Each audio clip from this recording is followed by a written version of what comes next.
তাহলে আজকে আমরা যে সাবজেক্টটা নিয়ে পড়বো, আর্থ প্রেশার সম্পর্কে আমাদের আশা করি একটা বেসিক আইডিয়া হয়ে গেছে। আজকে যে চ্যাপ্টারটা পড়বো সেটা হচ্ছে স্টেবিলিটি অফ স্লোপ।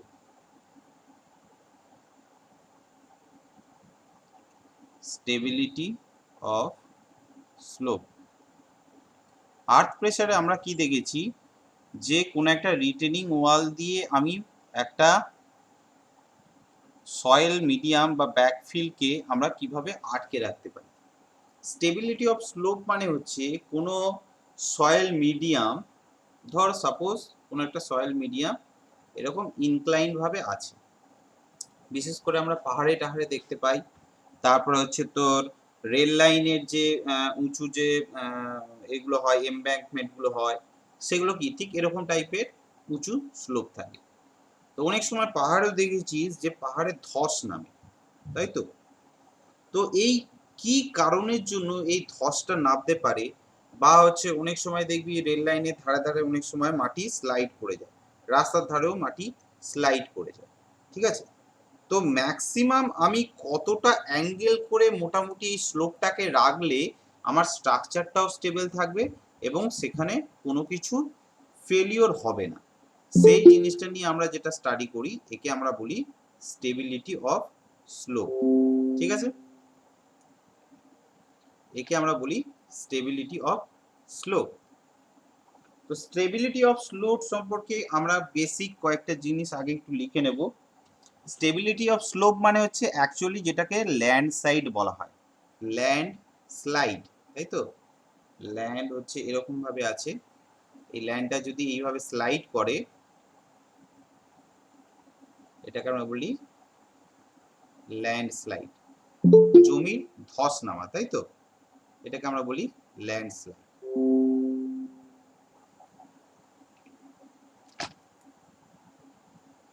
ঠিক আছে, তো দেখ এখানে আমরা কয়েকটা পয়েন্ট আগে ভালো করে লিখে নেব। ঠিক আছে, তো ল্যান্ডস্লাইড কিরকম টাইপের হতে পারে লিখে নে, যে ল্যান্ডস্লাইড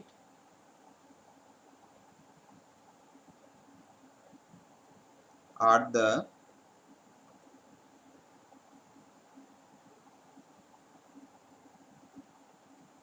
downward and outward, বাইরের দিকে, নিচের দিকে, এবং কি হয় নিচের দিকে আসছে এবং বাইরের দিকে বেরিয়ে আসছে, তাই তো? and outward movement of slope materials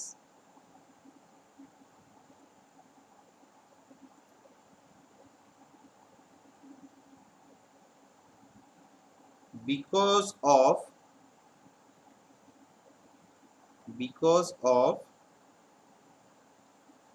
exhaustion of required shear strength।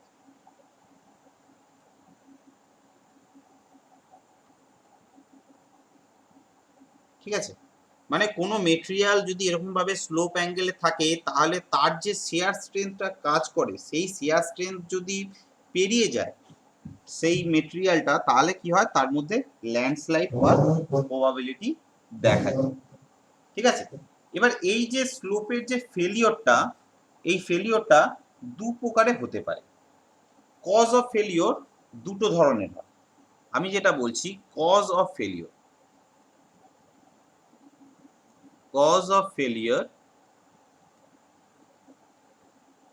দু ধরনের হয়।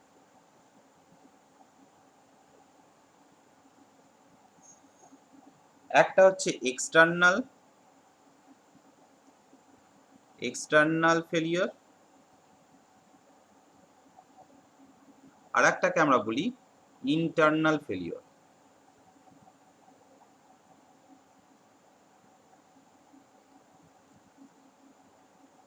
ঠিক আছে, এক্সটার্নাল ফেলিওরটা মানেটা কি?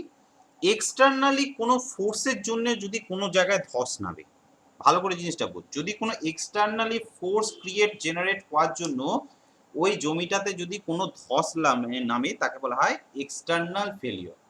আর ইন্টারনালি এই সয়েলের নিজস্ব ইনবিল্ট প্রপার্টির মধ্যে যদি কোনো চেঞ্জেসের জন্য যদি ফেলিওর করে সয়েলটা, তখন তাকে আমরা বলি ইন্টারনাল ফেলিওর। তাহলে এক্সটার্নাল ফেলিওরের মধ্যে কি কি জিনিস পড়ছে আমরা একটু লিখে নিই। যেমন হচ্ছে লিখে রাখ, কার কার কিসে কিসের জন্য ফেলিওর হয়। ডিউ টু, লিখে রাখ, due to gravity force, gravity force, তারপর হচ্ছে আর্থকোয়েক ফোর্স, আর্থকোয়েক, তারপর লিখে রাখ সিপেজ, তারপর লেখ excavation near the slope, near the slope,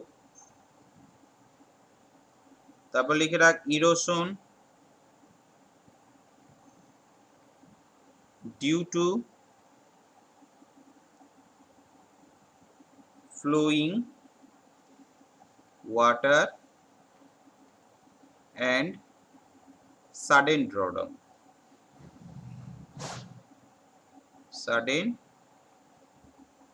drawdown। অর্থাৎ কি, কোন জায়গায় হচ্ছে জল প্রবাহে মাঠে আমাদের পাহাড়ি অঞ্চলে দেখবি যখন হচ্ছে কোন একটা ঢালু দিয়ে তার নিচে দিয়ে যখন জলটা ফ্লো হয়, তো সেই জায়গাটা হচ্ছে অনেকটা ইরোশন হয়ে যায়, মাটির ক্ষয় হয়। এবার মাটির ক্ষয় হলে কি হয়, হঠাৎ করে দেখবি ল্যান্ডটা স্লাইড হয়ে যায়, তাই তো। এইগুলো হচ্ছে এক্সটার্নালি ফেলিওরের জন্য হয়। ইন্টারনাল ফেলিওরের মধ্যে কি কি আসছে, ডিউ টু, বলছি ওই যে বরফের চাইগুলো যেটা ভেঙে যায় সেটা কি তোর এই ল্যান্ডস্লাইডের এই জন্য? না, বরফের চায়ের ব্যাপারটা হচ্ছে, দেখ স্লোপের যে ব্যাপারগুলো হয় সেইগুলো হচ্ছে সবকিছুরই কম বেশি একই প্রপার্টি হয়। আমরা এখানে যেহেতু আলোচনা করছি সয়েলের ক্ষেত্রে, তোরা ইমাজিন কর, মনে মনে ইমাজিন কর, পাহাড়ের যে ধসটা খায় সেটা হচ্ছে এক্সটার্নালি হয়, ঠিক আছে। পাহাড়ে ধস খায়, তারপরে হচ্ছে দেখবি কোনো এমব্যাঙ্কমেন্ট, কোনো একটা মাটির স্তূপ রাখা আছে, হঠাৎ করে সেই মাটির স্তূপটা হচ্ছে ধসে গেল, ঠিক আছে। এই সমস্ত স্লোপগুলো কেন হয় আর এইগুলো আমরা কিভাবে প্রিকশন নিই সেইগুলো নিয়ে আমরা স্টাডি করি, ঠিক আছে। তো এইটা হচ্ছে due to excess pore pressure, due to excess pore pressure,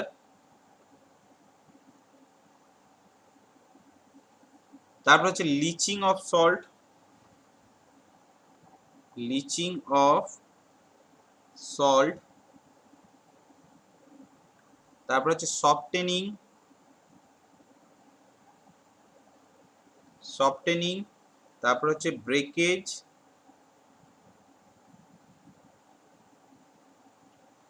breakage of cementitious bond,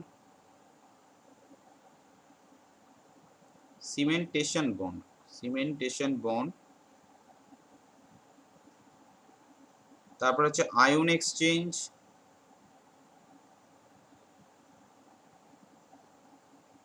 ঠিক আছে। তো এই জিনিসগুলো হচ্ছে তোর মেনলি ইন্টারনাল, এগুলো হচ্ছে সয়েলের নিজস্ব ইনবিল্ট প্রপার্টি, তাই তো। এই ইনবিল্ট প্রপার্টিতে যে সমস্ত চেঞ্জেস গুলো হয় সেই জিনিসগুলোকে আমরা বলছি ইন্টারনাল ফেলিওর, তাই তো। আয়ন চেঞ্জেস এক্সচেঞ্জ মানে হ্যাঁ, এক্সচেঞ্জ, হ্যাঁ আয়ন এক্সচেঞ্জ মানে লাস্টে যেটা বললি। আয়ন এক্সচেঞ্জ মানে হচ্ছে ধর সেখানে ধর একটা ক্যালসিয়াম বা চুনা পাথর আছে, ঠিক আছে। এবার চুনা পাথরের ওপর ধর ওই জায়গায় এমন কিছু হচ্ছে তোর কেমিক্যাল হয়তো আসলো, সেখানে হচ্ছে চুনা পাথর হচ্ছে ও তার সাথে রিয়াকশন করলো, অর্থাৎ কি আয়ন এক্সচেঞ্জ করলো, ঠিক আছে। এমন তো হতে পারে যে জিনিসের দেখবি আমাদের যে ক্যাথোড অ্যানোড যেগুলো হয় ব্যাটারির ক্ষেত্রে দেখেছিস যে ক্যাথোড আর অ্যানোডের মধ্যে একটা ক্ষয় হয় একটাতে সঞ্চয় হয়, তাই তো। তো সেরকম যদি পরিস্থিতি হয়, যদি সেই সয়েলের এ থেকে আয়ন এক্সচেঞ্জ হয়ে সেই জায়গাটা ক্ষয় হতে থাকে ইন্টারনালি, তাহলে কি হবে, সেই জায়গাটা উইক হয়ে যাবে, সেটাতে ফল হবে, ঠিক আছে। আচ্ছা আচ্ছা, সিমেন্টেশন বন্ডটা? সিমেন্টেশন বন্ড মানে কি, একে অপরের সাথে আটকে থাকে। ধর ক্লে প্রপার্টি আছে, লাইম প্রপার্টি আছে, কোনো একটা পাহাড়ে ধর লাইম আছে, চুনা পাথর আছে, তো চুন তো একটা সিমেন্টেসিয়াস মেটেরিয়াল, তো সেটা তো একদম একে অপরের সাথে জয়েন্ট করে থাকে। এবার হঠাৎ করে ধর কোনো চুনা পাথরের মধ্যে মাঝে হয়তো ধর ফাটল ধরলো, ঠিক আছে, বা তাদের মধ্যে হচ্ছে তোর আয়নের হচ্ছে তোর এদের বন্ডটা হচ্ছে তোর ব্রেক করে গেল, তাহলে পুরো স্ট্রাকচারটাই ব্রেক হয়ে যেতে পারে। ঠিক আছে, তো এখানে আমরা একটা নোট বলে লিখে রাখবো, জাস্ট এখানে একটা নোট বলে আমরা লিখে রাখবো যে আর্টিফিশিয়াল স্লোপ কাকে বলে। এইগুলো যেগুলো আমরা দেখালাম এগুলো অনেক সময় ন্যাচারাল স্লোপের ক্ষেত্রেই হয়। আর্টিফিশিয়াল স্লোপ কোনগুলোকে বলবো? আর্টিফিশিয়াল স্লোপস, অথবা একে আমরা কি বলি, এমব্যাঙ্কমেন্ট, তাই তো। মাটির যে স্তূপ আমরা কেটে কেটে রাখি, এমব্যাঙ্কমেন্টস। আর কোথায় প্রোভাইড করা হয়? প্রোভাইডেড ইন, কোথায় হয়? রিভার ট্রেনিং ওয়ার্কে, নদীর ধারে যে বাঁধগুলো দেওয়া হয়, TRAINING, রিভার ট্রেনিং ওয়ার্ক। তারপর কোথায় দেওয়া হয়? ড্যামে দেওয়া হয়, তাই তো। তারপরে কিসে দেওয়া হয়? রেলওয়েতে, রাস্তাগুলো যে উঁচু করা হয় এমব্যাঙ্কমেন্ট দিয়ে। তারপর হচ্ছে রোড। এই সমস্ত জায়গায় যখন আমরা কাজ করব তখন কিন্তু আমাদের এই স্টেবিলিটি অফ স্লোপ, সয়েলের স্টেবিলিটি কিন্তু খুব ভালোভাবে আমাদেরকে মনে রাখতে হবে। ঠিক আছে, তো এটা গেল আমাদের স্টেবিলিটির একদম বেসিক ইন্ট্রোডাকশন, যে স্টেবিলিটি কি ধরনের হয়, কি কি কারণে ফেল হয়। ঠিক আছে, ঠিক আছে, এরপর আমরা চলে আসবো যেটা, সেটা হচ্ছে টাইপ অফ স্লোপ, ক ধরনের স্লোপ হয়। তো নেক্সট পয়েন্ট আসছে আমাদের type of slope. Type of slope, slope হচ্ছে যে কোনো আর্থের ক্ষেত্রে স্লোপ যেটা হয় সেটা মেনলি দু ধরনের আমরা ভাগ করি। স্লোপকে আমরা ব্রডলি দু ভাগে ভাগ করি। একটা হচ্ছে ইনফাইনাইট স্লোপ, ইনফাইনাইট স্লোপ, আর একটাকে আমরা বলি ফাইনাইট স্লোপ। ইনফাইনাইট স্লোপ মানে কি? যার হচ্ছে আমার বিস্তারটা অনেক বেশি। ঠিক আছে, একটা পাহাড়ের ক্ষেত্রে ভালো করে একটা জিনিস বোঝ, একটা যখন পাহাড়ের আমরা যখন ফেলিওর যে এটা করি তখন কি একটা পার্টিকুলার জায়গার উপর বেস করে করব? পার্টিকুলার জায়গার উপর, কারণ ওই পাহাড়টার ফেলিওর যে কোথায় হবে পার্টিকুলারলি সেটা আমরা জানি না। ঠিক আছে, একটা পাহাড়ের যখন স্লোপ হয়, এই পাহাড়ের যখন যে স্লোপটা হচ্ছে, ঠিক আছে, এই যে স্লোপটা, এই পাহাড়টা তো এরকম দিগন্ত জুড়ে এরকম পরপর ভাবে আছে, তাই তো। এখন এই পাহাড়গুলো ধর একইভাবে এরকম ঢালুভাবে আছে, তো কোনখানে পার্টিকুলার হচ্ছে আমাদের ফেল করবে সেটা আমরা জানি না, তাই তো। তো এর ক্ষেত্রে যে স্লোপটা যখন ফেল করবে, ইনফাইনাইট স্লোপের ক্ষেত্রে যখন ফেল করবে, দেখবি এই একটা পুরো চাই এরকম ভাবে এসে পুরো জিনিসটা হচ্ছে স্লোপ হয়ে ফেল করে যায়, একদম প্যারালালি ভাবে জিনিসটা এরকম ভাবে স্লোপ হয়ে ফেল করে যায়। ফাইনাইট স্লোপের ক্ষেত্রে কি হয়? ফাইনাইট স্লোপের ক্ষেত্রে আমরা একটা নির্দিষ্ট পরিমাণ হিসাবে স্লোপটা ফেল করে, ধর সাপোজ এটা হচ্ছে ল্যান্ড আছে, আমি ধর এখানে একটা মাটির স্তূপ রেখেছি, ঠিক আছে, তো জায়গাটার এমন ভাবেই চাপ পড়লো যে এইখানের এই যে মাটিটা, এই পুরো মাটিটাই এইখান থেকে এরকম ভাবে পুরো জায়গাটা ফেল করে গেল।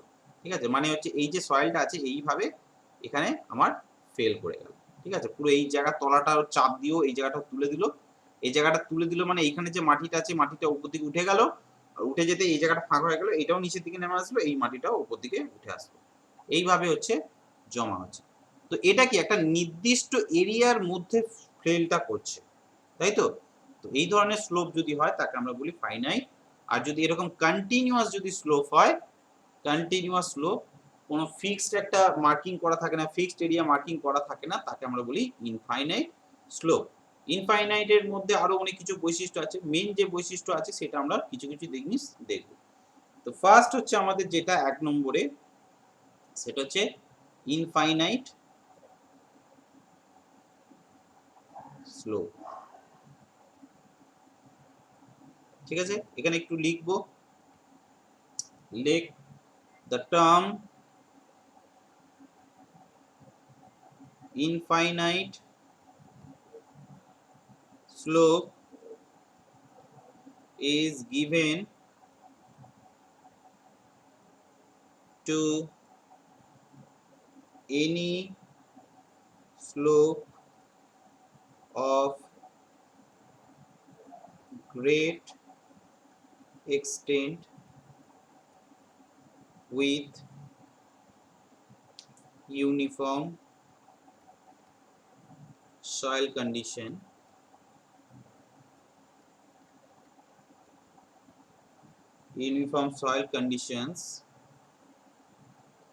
at any given depth below the surface. Sir, slope of any slope of The slope of great, না কি বললাম, স্লোপ অফ, হ্যাঁ great, slope of great below the surface.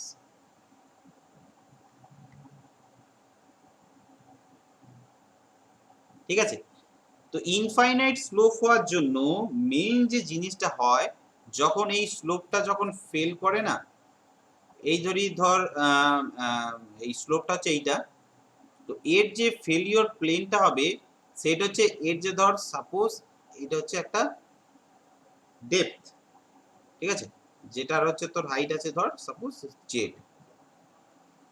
Infinite যখন স্লোপটা ফেল করবে তখন এই পুরো সয়েল মিডিয়ামটা একসাথে এরকম প্যারালালি বরাবর হচ্ছে ফেল করে যাবে, এই ওপরের চাঁইটা পুরো সয়েলের চাঁইটা পুরো একদম ধসে চলে আসে। তোরা একটা জিনিস, আমি একটা জিনিস দেখাই তোর, ইউটিউবেই দেখাই ল্যান্ডস্লাইড কিরকম হয়। দেখ ল্যান্ডস্লাইড যখন হয় পুরো একটা চাঁই পুরো হচ্ছে তোর সমেত চলে আসে, তাই তো ল্যান্ডস্লাইডে।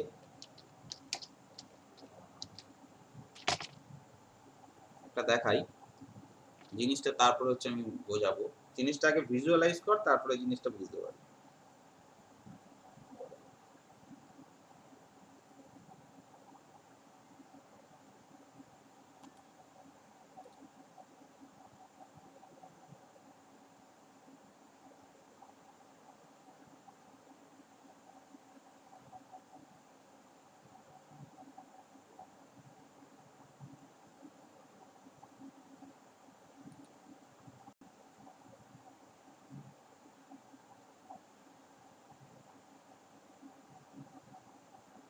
अगर मैं आपको बोलूं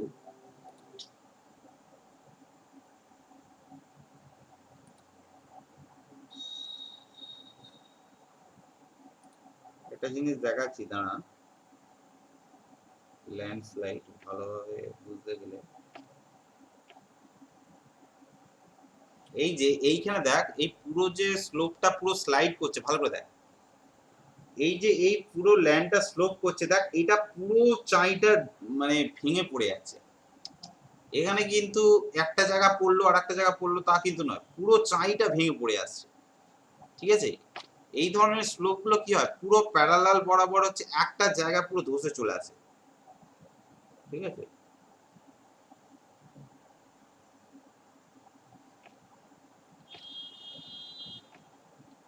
ভালো ধরনের ল্যান্ডস্লাইড স্লোপ, এই স্লোপটা দেখ, এইখানেই দেখ এই যে স্লোপটা এখানে হচ্ছে, ভালো করে দেখ, এই পুরো মাটিটা দেখ, ওপরের যে লেয়ারটা, সেই ওপরের লেয়ারটা পুরো ভেঙে নিচে দিয়ে চলে আসছে। এটা কি হচ্ছে, এই যে এই জিনিসটা দেখ ভালো করে, এইটা আরো ভালো বুঝতে পারবি, এইখানটা ভালো করে দেখ, এর তলার দেখ একটা পোর্শন, উপরের যা যেরকম দেখতে ছিল এই তলার পোর্শনটাও সেই একই টাইপের দেখতে, উপরের পুরোটা যেন সেই কেক কাটার মতো পুরো একবারে তো বেরিয়ে চলে আসছে, বোঝা যাচ্ছে। তো এইটা কেন হয়, এই ধরনের যখন ফেলিওর গুলো হয় তখন তাকে আমরা বলি ইনফাইনাইট স্লোপ ফেলিওর, ঠিক আছে। পুরো একটা চাই হচ্ছে তোর ধসে চলে আসে, ঠিক আছে। এই যখন ধসা, হ্যাঁ বল, কি কারণ হওয়া যাচ্ছিল? আমি গ্রেভেলি সেইগুলোই আমরা পড়বো, দাঁড়া আস্তে আস্তে সব জিনিস শিখবো আমরা, যে কেন হয়, কি কারণে হয়। ঠিক আছে, তো এই ধরনের স্লোপ হওয়ার জন্য এমন কোনো নেসেসারি নয় যে একই টাইপের সয়েল হতে হবে, হতে হবে। ম্যাক্সিমাম ক্ষেত্রে হোমোজিনিয়াস সয়েলের ক্ষেত্রে হয়, কিন্তু তার মানে এই নয় যে পুরোপুরি হোমোজিনিয়াস সয়েল হতে হবে। এই ধরনের স্লোপ মেনলি যেটা হয় প্যারালাল বরাবর হয়, এক নম্বর যেটা বললাম। আর দ্বিতীয় নম্বর হচ্ছে দুটো যদি আলাদা আলাদা সয়েল লেয়ার থাকে সেক্ষেত্রেও আমাদের হতে পারে। ঠিক আছে, আগের পেজটাকে দেখেন না।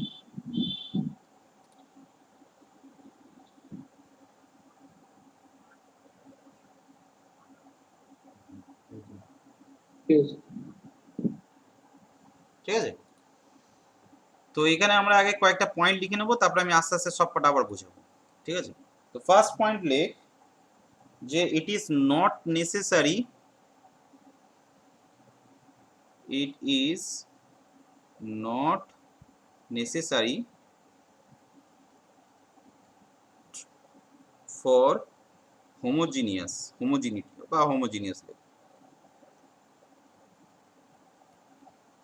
homogeneous soil, এক নম্বর। ঠিক আছে, দ্বিতীয় নম্বর লেখ occur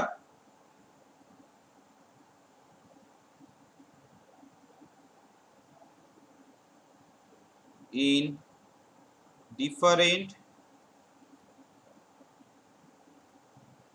layer of soil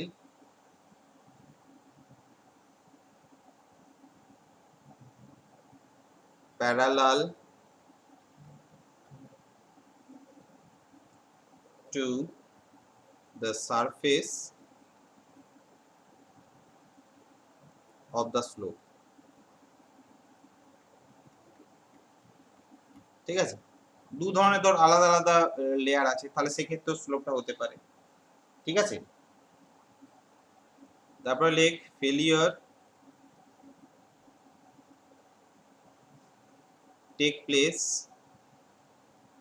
takes place due to, কিসের জন্য হয়, স্লাইডিং and failure প্লেন। এবং যে ফেলিওর প্লেনটা হবে, মানে এই যে পুরো প্লেনটা, এটা কি হবে, ইজ প্ল্যানার। মানে পুরো বললাম না একদম সমানভাবে কেটে চলে আসবে, যে এইটুকুনি খাঁজ কাটলো বা ওইটুকুনি খাঁজ কাটলো ওইখান থেকে ফেল হলো তা কিন্তু না, পুরোটাই কেটে চলে আসবে। Planar and is parallel to ground surface।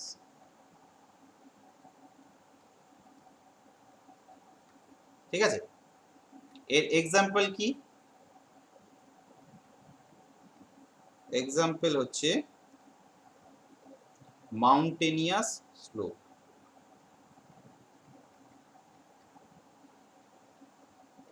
মাউন্টেনিয়াস slopes. ঠিক আছে, মাউন্টেনের মধ্যে যে স্লোপগুলো হয় সেগুলো হচ্ছে তোর এই ধরনের স্লোপ হয়। এই স্লোপ সম্পর্কে আমরা সবাই সবকিছু নিয়ে ডিটেলসে আমরা পড়বো। ঠিক আছে, আগে বেসিক জিনিসটা শিখে নিই, তারপর ডিটেলসে পড়বো। তো এটা গেল হচ্ছে তোর ইনফাইনাইট স্লোপের ক্ষেত্রে। এবার আমরা আসি ফাইনাইট স্লোপটা কিরকম। ফাইনাইট স্লোপস, তো ফাইনাইট স্লোপের ক্ষেত্রে আগে কিছু পয়েন্ট লিখে নে। লেখ the term finite slope is given to any slope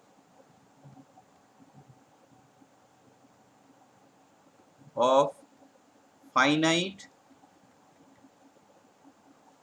extent, অর্থাৎ with limited height, তাই তো।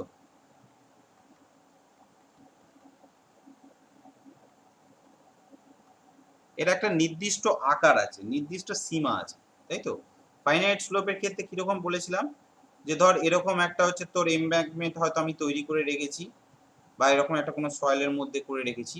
এই সয়েলটার চাপটা এমনই দিল যে এর যে ফেলিওর প্লেনটা, এই সয়েলটা পুরো এই চয়টা এমন এই সয়েলটার উপর চাপ দিল, ধর এরকম ভাবে সার্কেল টাইপের হয়, এটা প্যারালাল হয় না, এরকম সার্কেল হয়, ঠিক আছে, বা রোটেশন টাইপের এরকম টাইপের হয়।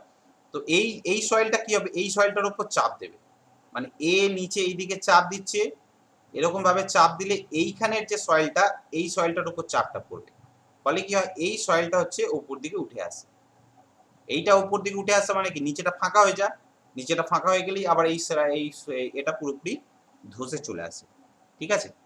তো এই জিনিসটাও কিন্তু খুব ভাইটাল হয়, ঠিক আছে। তো এর ক্ষেত্রে আর কি পয়েন্ট লিখবো, these slope are bounded by top and bottom surface।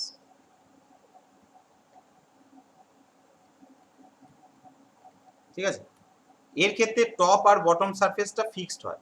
এর ক্ষেত্রে ইনফাইনাইটের ক্ষেত্রে দেখ টপ আর বটম কোথায় যে ফেল করবে সেটা আমরা জানি না, যেখান থেকে খুশি পুরোটাই ফেল হয়ে যেতে পারে, কিন্তু এর ক্ষেত্রে আমরা জানি যে এটা হচ্ছে টপ, এটা হচ্ছে বটম, ঠিক আছে।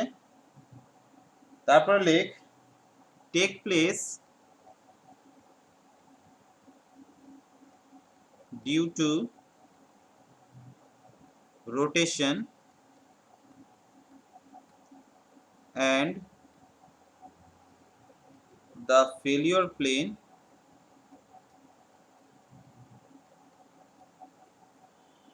is either circular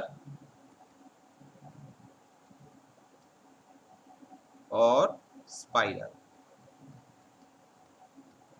ঠিক আছে, এই দুটোর মধ্যে যে কোনো একটা হতে পারে। এর ক্ষেত্রে এক্সাম্পল কি ধরবো, এক্সাম্পল হচ্ছে slopes of embankment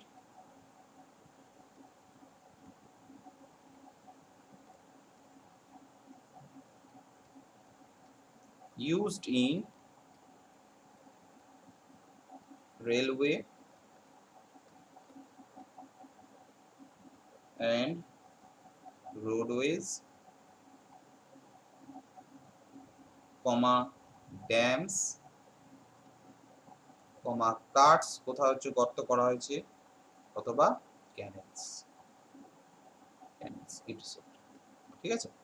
তাহলে এই সব জিনিসের ক্ষেত্রে যে স্লোপটা ফেল করছে সেটা কিন্তু আমার একদম ফিক্সড, ঠিক আছে। এরপর আমরা যেটা করব, যে ইনফাইনাইট স্লোপের স্টেবিলিটি আমরা কিভাবে মেজার করব। তো নেক্সট পয়েন্ট যেটা হবে,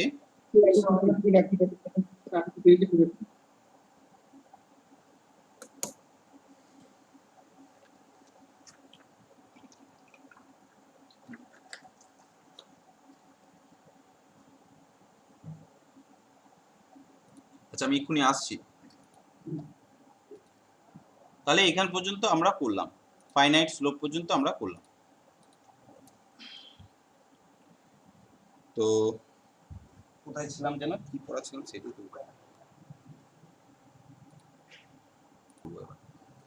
এবার দেখ একটা ইনফাইনাইট স্লোপের স্টেবিলিটি কিভাবে হয় সেটা আমরা দেখি। স্টেবিলিটি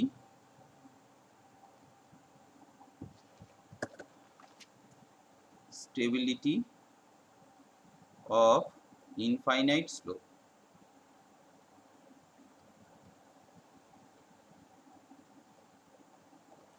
তো এর ক্ষেত্রে আমরা তিনটে জিনিস দেখব।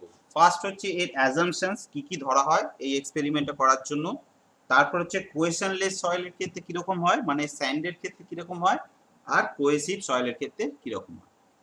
তো ফার্স্টে হচ্ছে আমরা যেটা করছি সেটা হচ্ছে অ্যাজাম্পশন।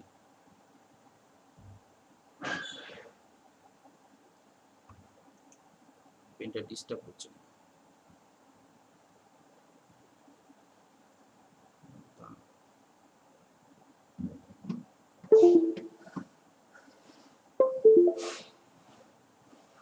ফার্স্ট হচ্ছে অ্যাজাম্পশনস। কি কি করা হয়? দুটো অ্যাজাম্পশনস করা হয়। এক নম্বর হচ্ছে সয়েল ইজ হোমোজিনিয়াস,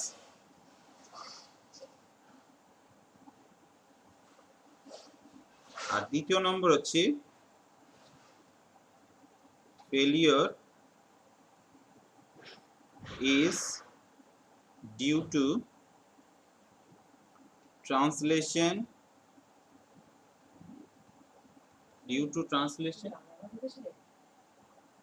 and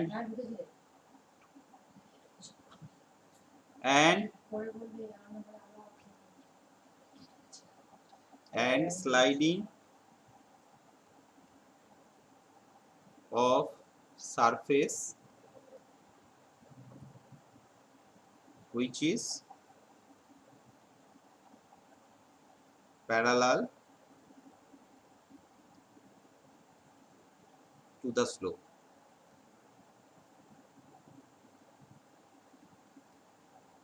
ঠিক আছে, এই দুটো হচ্ছে আমার অ্যাজাম্পশনস। এবার জিনিসটাকে কিভাবে আমরা ক্যালকুলেট করি ভালো করে জিনিসটা বুঝি। এইখানটা কিন্তু খুব ভালো করে বুঝি, এইখানটা ক্লিয়ার হয়ে গেলে কিন্তু স্টেবিলিটি অফ স্লোপের ম্যাক্সিমাম পোর্শনটাই কিন্তু ক্লিয়ার হয়ে যাবে। ধর হচ্ছে এইটা হচ্ছে আমার স্লোপের ফেলিওর যে প্লেনটা, ঠিক আছে, ফেলিওর প্লেন বলা ভুল, যে স্লোপটা যে অ্যাঙ্গেল করে আছে, মাটিটা যে অ্যাঙ্গেল করে আছে, এই অ্যাঙ্গেলটা আমি ধরে নিলাম হরাইজন্টালের সাথে আই ডিগ্রি করে আছে। ঠিক আছে, এই অ্যাঙ্গেলটাকে আমি ধরে নিলাম আই।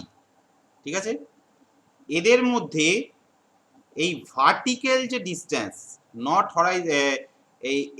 এইটার সাথে এই প্যারালালি যে ডিস্টেন্স, এইটা নিচ্ছি না আমরা, ভালো করে দেখ, এই জিনিসটাকে আমরা নিচ্ছি ভার্টিক্যালি যে ডিস্টেন্স, ইনক্লাইন ডিস্টেন্স আর ভার্টিক্যালি ডিস্টেন্সের মধ্যে ডিফারেন্স বুঝতে পারছিস? এইটা ধরে নিয়ে আমরা জেড ধরে নিচ্ছি। ঠিক আছে, তাহলে স্লোপটা ধর যে কোনো একটা যদি আমি পোর্শন ধরি,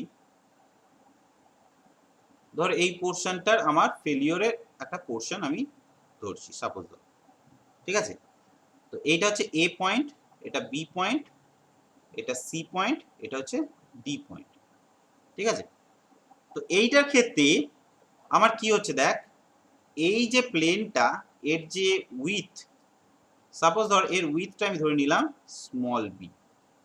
ঠিক আছে, এখন যদি এটা যদি স্মল বি হয়, এটা ইনক্লাইন, এটা হচ্ছে দেখ অ্যাঙ্গেলটা হচ্ছে আই আছে, তাহলে এই অ্যাঙ্গেলটাও আই হবে, এই অ্যাঙ্গেলটাও নিশ্চয়ই আই হবে, তাই তো?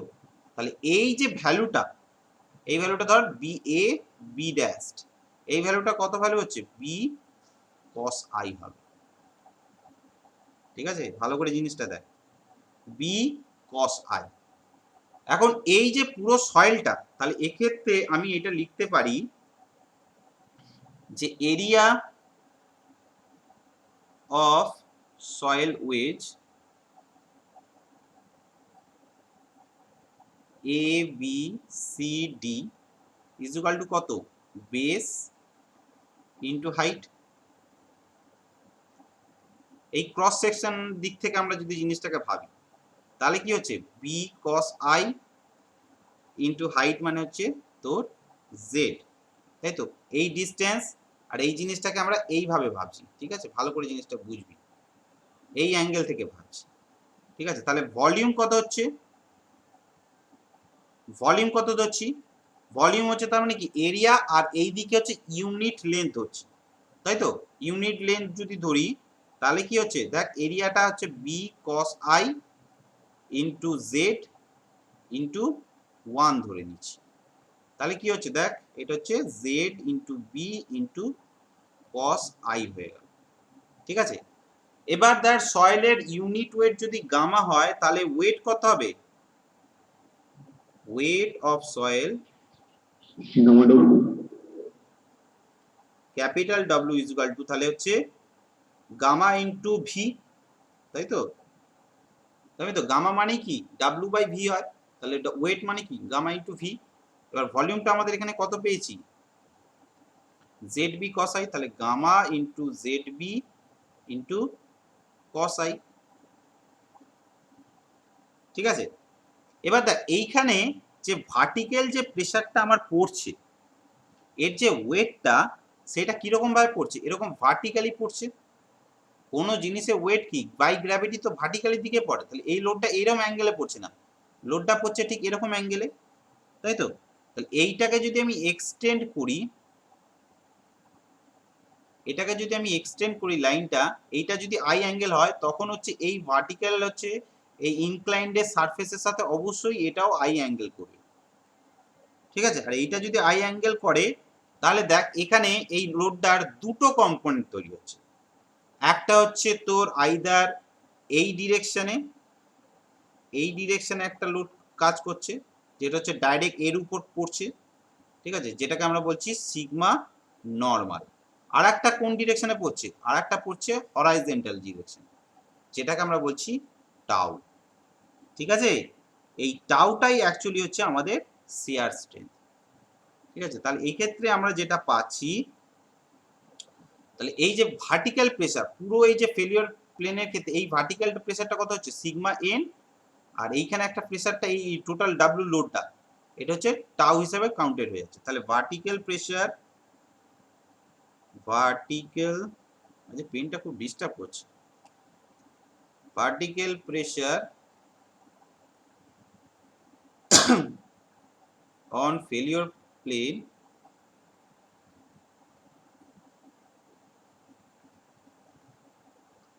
কত হচ্ছে, এটা হচ্ছে সিগমা, তোর ভার্টিক্যাল যে প্রেসার সেটা আমরা কত বলেছি, যেটা হচ্ছে তোর ডাব্লু, তাই তো? ভার্টিক্যাল প্রেসার যেটা হচ্ছে তোর ভার্টিক্যালি মানে পুরোপুরি ভার্টিক্যালি পড়ছে সেটাকে ডাব্লু। আচ্ছা এইটাকে আমরা নাম দিয়ে দিই সিগমা ধর জেড, যেহেতু জেড ডিরেকশন আসছে সেটাকে সিগমা জেড দিয়ে দিলাম। তাহলে সিগমা জেড মানে কি লোড বাই এই জায়গাটার এরিয়া, তাই তো? ভার্টিক্যাল যে স্ট্রেসটা পড়ছে এরকম ভার্টিক্যালি, জিনিসটা ভালো করে বোঝ, জিনিসটা হচ্ছে আমার প্লেনটা আছে ঠিক এরকম, প্লেনটা এরকম আছে, জিনিসটাকে আমি বড় করে দেখাচ্ছি, হ্যাঁ? লোডটা পড়ছে আমার এই ডিরেকশনে, এইটা হচ্ছে আমার সিগমা জেড পড়ছে, ঠিক আছে? তাহলে যদি এটা সিগমা জেড পড়ে এইটা তো দুভাগে ভাগ হচ্ছে, একটা এরকম ভাবে ভাগ হবে, একটা এরকম ভাবে ভাগ হবে, তাই তো? এইটা হচ্ছে আমার পড়ছে সিগমা এন, এইটা আমার পড়ছে টাউ, ঠিক আছে?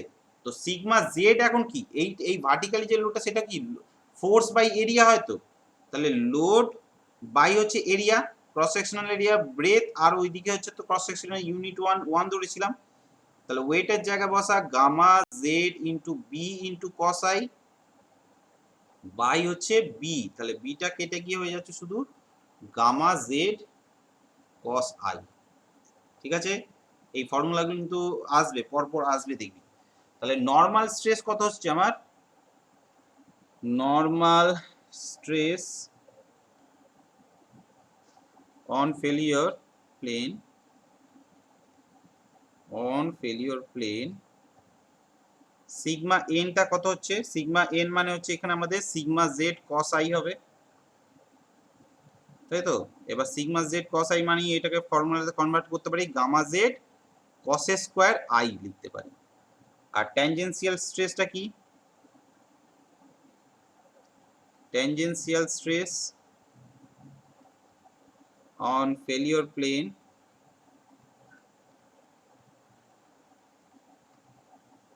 যেটা হচ্ছে টাউ এর ভ্যালুটা সেটা কি, তাহলে sigma Z into sine I হয়। তাহলে দেখ এইটাকে সিগমা জেডটাকে যদি বসাই তাহলে কি হচ্ছে gamma Z cos I into sine I.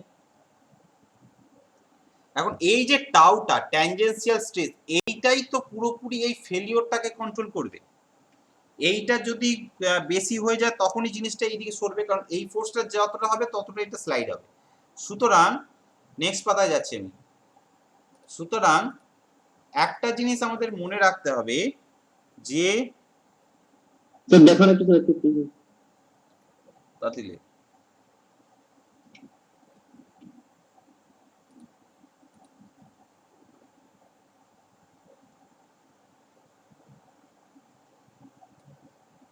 হয়েছে। তাহলে এইখানে আমাদের একটা জিনিস মনে রাখতে হবে যে টাউটা হচ্ছে মেন রেসপন্সিবল রেসপন্সিবল ফর কিসে, ফর ফেলিওর, স্লোপ ফেলিওর, তাই তো। এখন সয়েলের যদি শিয়ার স্ট্রেংথ টাউ এফ হয়, শিয়ার স্ট্রেংথ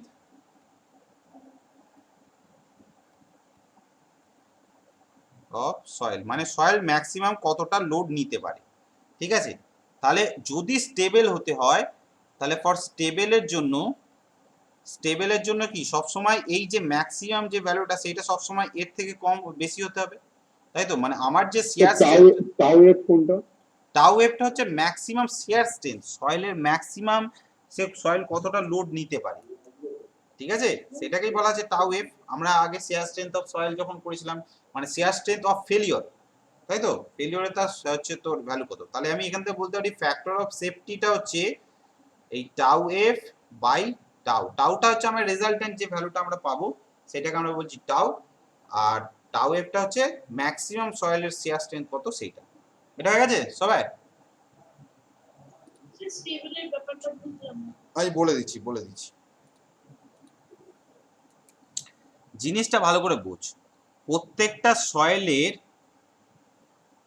তার তো ম্যাক্সিমাম ক্যাপাসিটি আছে। ধরো এই হচ্ছে আমার সয়েল,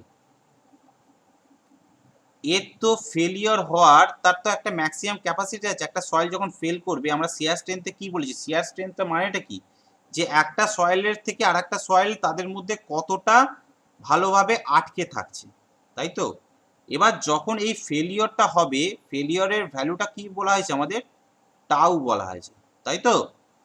কিন্তু এদের মধ্যে যদি বন্ডিংটা টাউ এফ হয়, ম্যাক্সিমাম যে বন্ডিংটা, এই টাউ এফটার থেকে যদি টাউটা কম হয়, তাহলে কি এই সয়েলগুলো একে অপরকে ছেড়ে পড়ে যাবে না, ঠিক আছে। সুতরাং তখন ফেল হবে না। কিন্তু এদের মধ্যে যে টানটা রয়েছে একে অপর সয়েলের সাথে যেভাবে আটকে রয়েছে, সেইটার থেকে যদি এই ভ্যালুটা যদি বেশি হয়ে যায়, তখন কি এই পুরো সয়েলটা একসাথে নিচের দিকে বইতে শুরু করে যাবে। সেই জন্যই বারবার বলা হচ্ছে যে ম্যাক্সিমাম যে শিয়ার ম্যাক্সিমাম সয়েল নিজেকে আটকে রাখার যে ক্ষমতাটা, সেইটাকে বলা হচ্ছে টাউ এফ, ঠিক আছে। আর যদি এইটার থেকে যদি এই নর্মাল টাউটা যদি বেশি হয়ে যায়, তাহলেই হচ্ছে ফেলিওর হবে, ঠিক আছে। যদি টাউ এফ ইজুকাল টু যদি টাউ হয়, তাহলে কি সয়েলটা একদম ক্রিটিক্যাল অবস্থায় থাকছে, ঠিক আছে। এই জিনিসগুলো মনে রাখতে হবে। তো এরপর দেখ আমরা কোহেশনলেস সয়েলের ক্ষেত্রে কি কন্ডিশন দেখছি, এই যে আগের যে ফর্মুলাগুলো দেখলাম সেগুলো কিভাবে কাজ করছে সেটা দেখা যায়। কোহেশনলেস আমরা ফর্মুলাটাকে ডিরাইভ করে নিলাম, এবার প্রত্যেকটা সয়েলের ক্ষেত্রে কিরকম কাজ করছে সেটা দেখি। তো কোহেশনলেস সয়েলের ক্ষেত্রে আমরা টাউ এফ এর শিয়ার স্ট্রেংথের ফর্মুলা কি জানি, tau F is equal to C plus sigma N tan phi. এটা হচ্ছে আমাদের জেনারেল ফর্মুলা। শিয়ার স্ট্রেংথে পড়েছিস কি পড়িসনি। এবার কোহেশনের ক্ষেত্রে কি, কোহেশনলেস সয়েলের ক্ষেত্রে সি ইজ ইকুয়াল টু 0, এটা আমরা জানি। তাহলে tau F is equal two আমরা কি লিখতে পারি, সিগমা এন ট্যান ফাই লিখতে পারি, তাই তো। এবার দেখ একটা কন্ডিশন দিলাম, ড্রাই সয়েল, যদি সয়েলটা ধর ড্রাই সয়েল আছে, তাহলে ড্রাই সয়েলের ক্ষেত্রে আমার যে ইউনিট ওয়েট সেটা গামা ডি বা গামা এরকম যা খুশি আমরা লিখতে পারি, ঠিক আছে, আমরা গামা ডি লিখে দিলাম। তাহলে সেক্ষেত্রে দেখ আমার ভালো করে এই জিনিসটা দেখ, ফ্যাক্টর অফ সেফটি যেটা আমি আগে লিখলাম, ফ্যাক্টর অফ সেফটি কি লিখলাম, টাউ এফ বাই টাউ লিখলাম, তাই তো। আমরা এখান থেকে টাউ এফ এর ভ্যালু কি পেয়েছি, সিগমা এন ট্যান ফাই কোহেশনলেস সয়েলের ক্ষেত্রে। আর টাউ এর ভ্যালু এর আগের অঙ্কেতে কত পেয়েছি বল, গামা জেড, দেখ ভালো করে বল, আগে দেখে আমাকে বল টাউ এর ভ্যালু কত বলা হয়েছে, গামা ইন্টু জেড, তাহলে কস আই ইন্টু সাইন আই। আবার দেখ এখানে সিগমা এন রয়েছে, তাহলে সিগমা এন এর ভ্যালুটা আমরা বসাবো। সিগমা এন এর ভ্যালু কত, gamma Z cos square I into tan phi by gamma Z cos I into sine I. তাহলে দেখ এখানে গামা জেড কেটে গেল, এখানে কস স্কয়ার কাটলো, কস আইটা কাটলো, তাহলে দেখ sine I by cos Y মানে নিচে একটা ট্যান আই চলে আসছে, তাই তো? অর্থাৎ কি এটা এরকম আসছে tan phi by tan I, ঠিক আছে? অর্থাৎ যে কোনো কোয়েশনলেস সয়েলের ক্ষেত্রে, ড্রাই সয়েলের ক্ষেত্রে ফ্যাক্টর অফ সেফটির ভ্যালু কত হয়? কোনো সয়েলের অ্যাঙ্গেল অফ ইন্টারনাল ফ্রিকশন আর হচ্ছে সেই ফেলিওর প্লেনটা, যে সয়েলটা যে অ্যাঙ্গেলে স্লোপে আছে তাদের রেশিওটাই হচ্ছে সেই সয়েলের ফ্যাক্টর অফ সেফটি, ঠিক আছে? এটা হচ্ছে স্লোপ, আই মানে হচ্ছে স্যার স্লোপ। এটা tan phi by sin i রয়েছে। আরে এই তো সাইন আই আর cos I, sine I by cos I করলে নিচে কত হচ্ছে, ট্যান আই হচ্ছে না? হ্যাঁ হ্যাঁ হ্যাঁ হ্যাঁ হ্যাঁ, ওটা একটা উপরে ছিল। ঠিক আছে, তার মানে কি হ্যাঁ এবার যদি ধর আমার সয়েলটাকে স্টেবল করতে হবে, আমার তো মেন কাজ থাকবে সয়েলটা স্টেবল করতে হবে, তাহলে ফর স্টেবল কন্ডিশনের জন্য আমার ফ্যাক্টর অফ সেফটি অবশ্যই হচ্ছে গ্রেটার দ্যান 1 হতে হবে, তাই তো? তার মানে এইখান থেকে আমরা বলতে পারি যে ট্যান ফাই এর যে ভ্যালুটা অবশ্যই ট্যান আই এর থেকে বেশি হতে হবে। অর্থাৎ কি এখান থেকে আরো বলতে পারি যে ফাই এর অ্যাঙ্গেলটা আই এর থেকে বেশি হতে হবে। অর্থাৎ কি বলছে এখানে যদি আমরা 1 হবে কেন ফ্যাক্টর অফ সেফটি? 1 এর থেকে ফ্যাক্টর বেশি অফ হবে কেন? সেফটি 1 মানে কি, গ্রেটার দ্যান 1 মানে কি? ফ্যাক্টর অফ সেফটি মানে আমরা যে কোনো জিনিসের ক্ষেত্রে ফ্যাক্টর অফ সেফটি সবসময় তো একের থেকে বেশি হয়, একের তো কম হবে না। আমি যে স্ট্রাকচারটা বানাচ্ছি সেই স্ট্রাকচারের যে স্যার একটা লোডটা, জিনিস বলবো, হ্যাঁ বলছি ফাইটা আর আইটা কি বলো ওটা বলুন। আইটা বলছি অ্যাঙ্গেল অফ ইন্টারনাল ফ্রিকশন। এইগুলো যদি তোদের বলে দিতে হয়, এতদিন ধরে সয়েল পড়ছিস তারপর আমাকে জিজ্ঞেস করছিস ফাইলটা কি, অ্যাঙ্গেল অফ ইন্টারনাল ফ্রিকশন,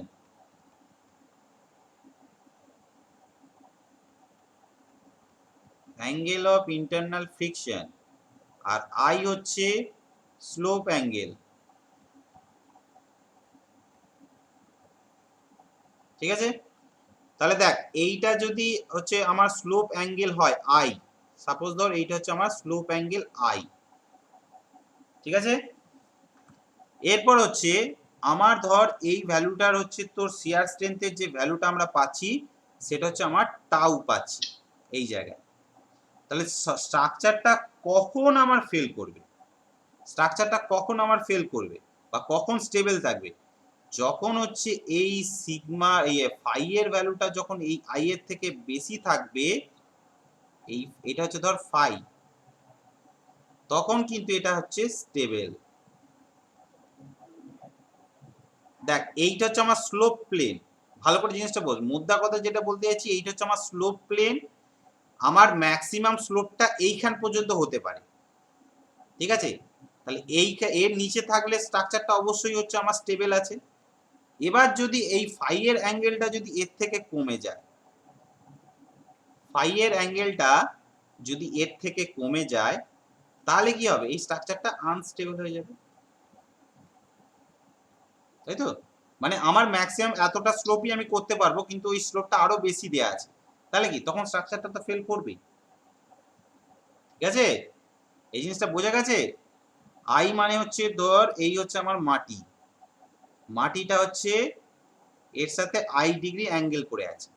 এবার সয়েলের তো অ্যাঙ্গেল অফ ইন্টারনাল ফ্রিকশন একটা থাকে ফাই, এটা ধর 30 ডিগ্রি আছে, এই সয়েলের ফাইটা ধর আমার দেয়া আছে এ ধর 35 ডিগ্রি আছে, তাহলে এই বল এই এই এই সয়েলটা ফেল করবে কি করবে না?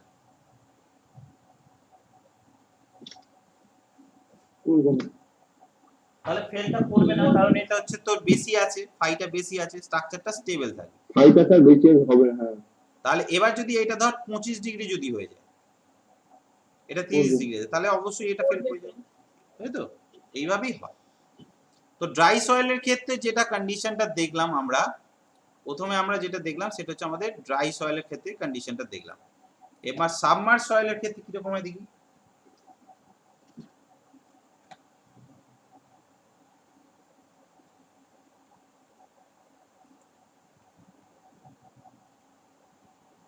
সাবমার্জ সয়েলের ক্ষেত্রে কিরকম হয়, সাবমার্জ সয়েলের ক্ষেত্রে কি গামার জায়গায় গামা সাব বসাবো, অর্থাৎ কি সিগমা জেড যেটা ছিল সেখানে হচ্ছে আমাদের গামা সাব বসাবো, কস আই হবে 1 নম্বর।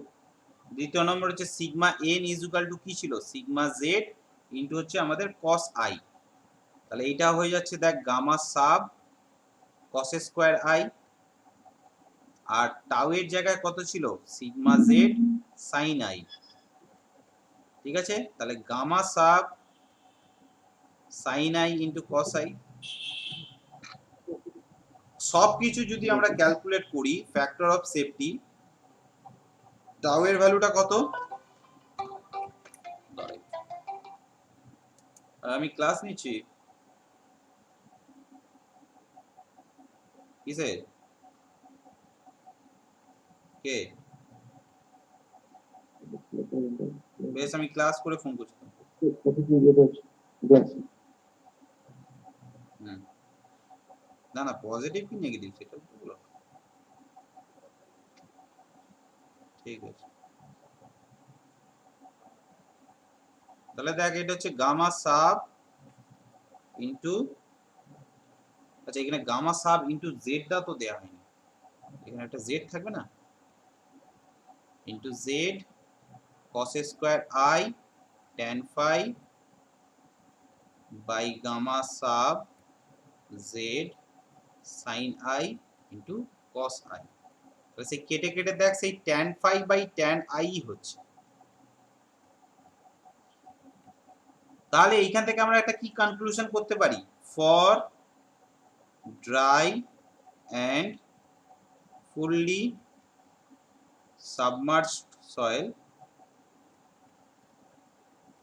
submerged soil factor of safety will be same.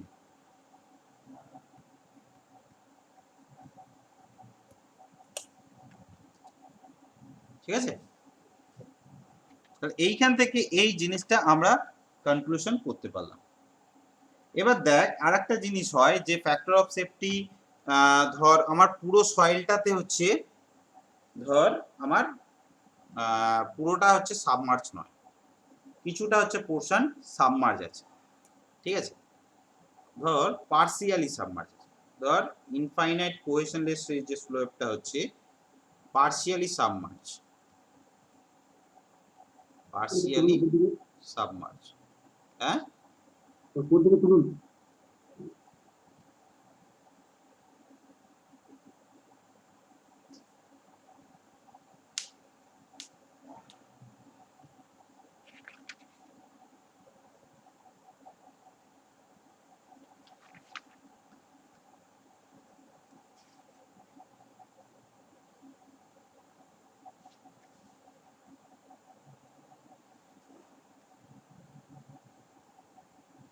আছে। তাহলে পার্সিয়ালি সাবমার্জের ক্ষেত্রে কিরকম কন্ডিশনটা হতে পারে, আমাদের ধর এই হচ্ছে আমার স্লোপটা আছে, এই স্লোপের মাঝে এতটা হাইট পর্যন্ত জল আছে, ঠিক আছে, তাহলে এই হাইটটাকে সাপোজ আমরা ধরে নিলাম এইচ, ঠিক আছে। এর পুরো ফর্মুলাটা আমি আর তোদের লেখাতে যাব না, জাস্ট শুধু মেন যে জিনিসটা লাগবে সেইটার জন্য জাস্ট মনে রাখ যে এর ক্ষেত্রে আমাদের যেটা বার করতে দেয় সেটা হচ্ছে ফ্যাক্টর অফ সেফটিটা। ফ্যাক্টর অফ সেফটির ভ্যালু হবে 1 minus gamma W into H, 1 minus gamma W into H by gamma into Z into হচ্ছে তোর tan phi by tan I, ঠিক আছে। এখানে জেড বলতে এই যে ডেপথটা, এটাকে বলা হচ্ছে ভার্টিক্যাল যে ডেপথটা সেটাকে আমরা বলছি জেড, এইচ মানে হচ্ছে তোর এই ভার্টিক্যাল যে এটা ভার্টিক্যাল যে হাইটটা ওয়াটার ডেপথের সেটাকে বলা হচ্ছে আমাদের এইচ, ঠিক আছে। বাকি সব ট্যান আই আর গামা হচ্ছে পুরো সয়েলটার হচ্ছে যে এটা সেটা, ঠিক আছে। এটা থেকে সেরকম বেসিক কোশ্চেন আসে না, যা শুধু ফর্মুলাটা মনে রাখ, সেই জন্যই আমি জিনিসটাকে দিলাম। তো এইটা চলে গেল পুরোপুরি আমাদের ইনফাইনাইট স্লোপ কোহেশনলেস সয়েল ক্ষেত্রে। তাহলে এর ক্ষেত্রে আমরা কি কি জিনিস শিখলাম ভালো করে দেখ, এইখান থেকে আমরা কি কি জিনিস শিখলাম, ফ্যাক্টর অফ সেফটি মানে হচ্ছে তোর কি ফর্মুলা কি, tan phi by tan I, 1 number এটা শিখলাম। দ্বিতীয় নম্বর কি শিখলাম, যে এর ক্ষেত্রে কোহেসিভ সয়েলের ক্ষেত্রে তোর কি স্টেবল কখন হবে? স্টেবল কখন বলবো? যখন ফাই এর ভ্যালু গ্রেটার দেন আই এর ভ্যালু হবে। ক্রিটিক্যাল কখন বলবো? যখন ক্রিটিক্যাল যখন ফাই সমান হবে, ইজ ইকুয়াল ইকুয়াল টু হবে। আই হবে। আর আনস্টেবল কখন? ফাই এর ভ্যালু লেস দেন আই। ঠিক আছে? আর ফ্যাক্টর অফ সেফটি মানে কি? Tau F by normal tau. ঠিক আছে? এই কটা জিনিস হচ্ছে আমরা এইখান থেকে আপাতত করে নিলাম, আর এই ফর্মুলাটা তো আছেই। তাহলে এটা হয়ে গেল আমাদের। বলছি আগের ইয়েটা আগে বলবেন, শেষে আগে পড়িয়ে নিন তবে বলবেন। ঠিক আছে, প্রথমে যেটা ইয়েটা বোঝালেন, যেটা ড্রয়িং এঁকে যেটা বোঝাচ্ছিলেন। ঠিক আছে। এবার দেখ নেক্সট যেটা আসছে 2 নম্বরে, যেটা সেটা হচ্ছে আমাদের কোহেসিভ সয়েল। কোহেসিভ সয়েল, ঠিক আছে? তো কোহেসিভ সয়েলের ক্ষেত্রে আমাদের দেখ টাউ এফ এর যে ভ্যালুটা, সেটা আমরা কি লিখি? C plus sigma N tan phi লিখি। কোহেশনের ক্ষেত্রে তো সিটাকে আমরা আউট করে দিচ্ছিলাম, কিন্তু এর ক্ষেত্রে তো আমরা আউট করতে পারবো না। তাহলে ফ্যাক্টর অফ সেফটির যে ভ্যালুটা, সেটা কি হচ্ছে? দেখ টাউ এফ বাই টাউ আমরা জানতাম। তাহলে দেখ আমার এখানে লিখতে হচ্ছে কি? C plus sigma N tan phi by হচ্ছে তোর কি? Gamma Z into cos I into sine I. এবার সিগমা এন এর ভ্যালু যদি আমরা বসাই, তাহলে সেক্ষেত্রে কি হচ্ছে? C plus gamma Z cos square I, তাই তো? সিগমা এন মানে cos স্কয়ার আই, তাই তো? tan phi by gamma Z cos i into sin i। তাহলে এইটাকে যদি আমরা মডিফাই করি, আলাদা করি, তাহলে দেখ এক্ষেত্রে একটা ভ্যালু পাচ্ছি c by gamma Z cos i sin i, এইটা একটা পাচ্ছি, প্লাস দেখ tan phi by tan i। দুটো আলাদা আলাদা জিনিস পাচ্ছি, দেখ।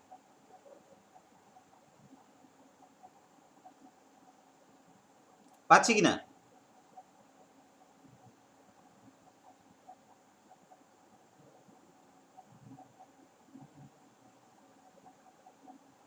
হয়েছে?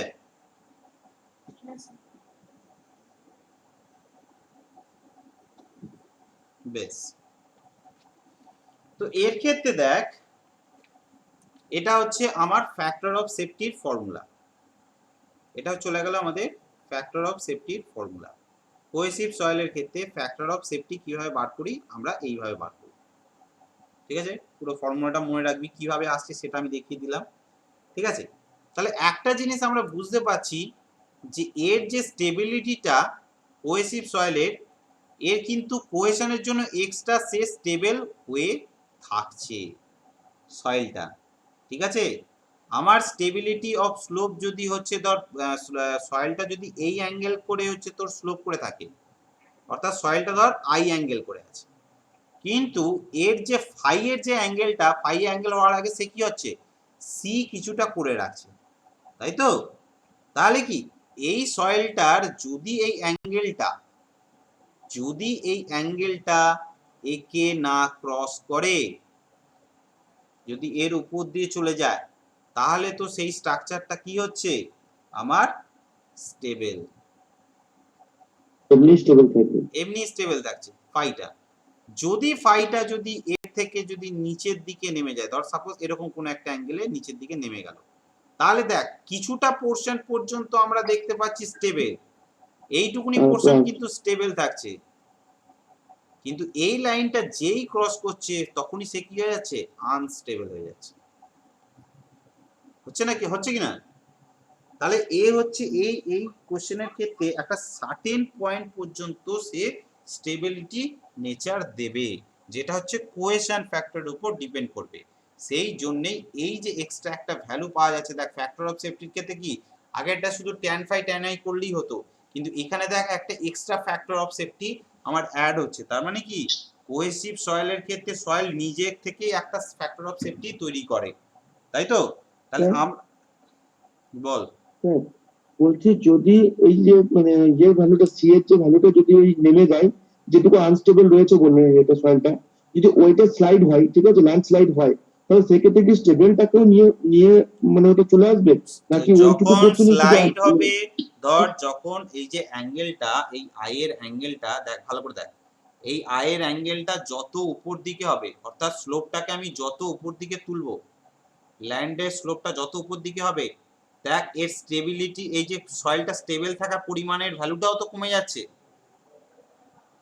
তাই না? আমার এই যে ঢালুটা করছি, সেই ঢালুটা যত উঁচু করছি, এইখানে স্টেবিলিটির পরিমাণটাও তো কমে যাচ্ছে। আগে এইখান থেকে এইখান পর্যন্ত স্টেবল ছিল, এখন দেখ এইটুকুনির মধ্যে স্টেবল থাকছে, ঠিক আছে? অর্থাৎ কি, স্যান্ডকে ভালো করে তোর নিজের প্র্যাকটিক্যালি বুঝ না, যে স্যান্ডের যদি কোনো একটা স্তূপ থাকে, সে যতটা অ্যাঙ্গেল খাড়া হয়ে তোর কিছুটা খাড়া করলে দেখবি স্যান্ডটা ভেঙে নিচে দিকে গড়িয়ে যাচ্ছে, কিন্তু মাটি, কাদা মাটি দেখবি অনেকটা ভার্টিক্যাল পর্যন্ত থাকতে পারে, ঠিক আছে? কেন? তার মধ্যে কোহেশন বন্ডটা বেশি থাকে, ঠিক আছে? তো এই ফ্যাক্টর অফ সেফটি আমাদের করার জন্য আমরা কি বলেছি, ক্রিটিক্যাল হাইট, যে ক্রিটিক্যাল পয়েন্ট, তাহলে সেই ক্রিটিক্যাল পয়েন্টটা, ক্রিটিক্যাল সিচুয়েশনে আমাদের কি বললাম, যে ফ্যাক্টর অফ সেফটি হচ্ছে আমাদের জানি 1 হয়, ঠিক আছে? এখানে যে ক্রিটিক্যাল পয়েন্টে যে হাইটটা হবে তাকে আমরা ধরে নিই এইচসি, এটাকে আমরা বলি ক্রিটিক্যাল হাইট, ক্রিটিক্যাল হাইট, ঠিক আছে? তাহলে ফ্যাক্টর অফ সেফটির ফর্মুলাটা কি আমাদের, এই যে এই ফর্মুলাটা, সি প্লাস গামা জেড, আচ্ছা এখানে গামা জেড না লিখে এখানে আমরা এইচসি লিখবো জেড এর পরিবর্তে, তাহলে gamma HC cos square I into tan phi by gamma into HC কি sine I into cos i is equal to হচ্ছে কত, 1 হচ্ছে, তাই তো? এবার এইটাকে যদি ইকুয়াল করি, ক্যালকুলেশন করলে এইচসি ইজ ইকুয়াল টু আসবে C by gamma cos square I into tan I minus tan phi, ঠিক আছে? এই যে ভ্যালুটা, ঠিক আছে, এই আই এর ভ্যালুগুলো যদি বাদ দিই, এখানে যে আমরা যে ভ্যালুটা পাচ্ছি, এই পুরো ভ্যালুটাকে, মানে এক কথা বলতে গেলে এই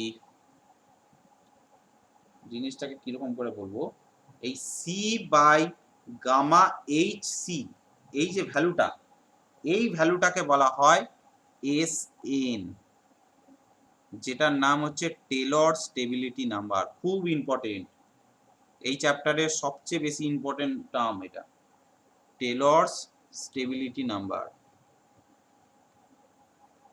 স্টেবিলিটি নাম্বার অর্থাৎ কি, তাহলে এই ক্ষেত্রে আমরা এটা বলতে পারি এসএন মানেই হচ্ছে দেখ tan I minus tan phi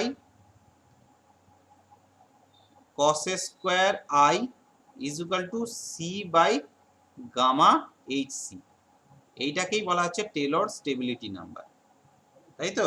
C by gamma H c, এটা হচ্ছে একটা স্টেবিলিটি, স্টেবিলিটি ইন্ডিকেটর, যেটাকে বলা হয় স্টেবিলিটি ইন্ডিকেটর, ঠিক আছে? এই ভ্যালুটা কিন্তু আমাদের মনে রাখতে হবে, যে কোনো কোশ্চেনের ক্ষেত্রে এই কোশ্চেনটা দিয়ে দেয়, ঠিক আছে? তো এইখান থেকে আমরা ফ্যাক্টর অফ সেফটি, স্টেবিলিটি সবসময় মনে রাখবি ফ্যাক্টর অফ সেফটিটাই মেন, ঠিক আছে? তাহলে ফ্যাক্টর অফ সেফটির ক্ষেত্রে আমরা কি কি জিনিস শিখলাম, টাউ এফ বাই টাউ, আর কোহেসিভ সয়েলের ক্ষেত্রে c plus sigma N tan phi by tau, এটা একটা শিখলাম। দ্বিতীয় নম্বর হচ্ছে, যদি কোনো সয়েল যদি মোবিলাইজড সয়েল হয়, অনেক কোয়েশনের ক্ষেত্রে দেখবি মোবিলাইজড সয়েল হয়, মোবিলাইজড কোহেশন সয়েল মানে কি হচ্ছে, যে জিনিস সয়েলটাকে হচ্ছে আমরা মডিফিকেশন করেছি, ঠিক আছে? তাহলে সেক্ষেত্রে ফ্যাক্টর অফ সেফটি মনে রাখবি এই একটা ফর্মুলা হয় সি বাই সিএম, এইটা হচ্ছে নর্মাল সয়েলের কোহেশন, আর এইটা হচ্ছে মোবিলাইজড কোহেশন। অনেক সময় এরকম টাইপের কোশ্চেন দেয়, ঠিক আছে? আবার ক্রিটিক্যাল যে হাইট, ক্রিটিক্যাল হাইট আমরা হচ্ছে তোর আর্থ প্রেসারের ক্ষেত্রে কত পড়েছিলাম, 4c gamma tan 45 degree plus 5/2 পড়েছিলাম, এটা তো পড়েছিলাম। আর লাস্টে কি পড়লাম, ফ্যাক্টর অফ সেফটি হচ্ছে tan phi by tan I, এটা একটা পড়লাম। এবার যদি মোবিলাইজড টাইপের সয়েল হয় তাহলে সেক্ষেত্রে কি বললাম যে ট্যান ফাই বাই, এইটাকেও আবার ট্যান ফাই মিডিয়াম লেখা যায়, ফ্যাক্টর অফ সেফটি। এটা হচ্ছে mobilised friction angle, mobilised friction angle. ঠিক আছে, এইখান পর্যন্ত আমি করিয়ে দিলাম। এইটা হচ্ছে আমাদের পুরোপুরি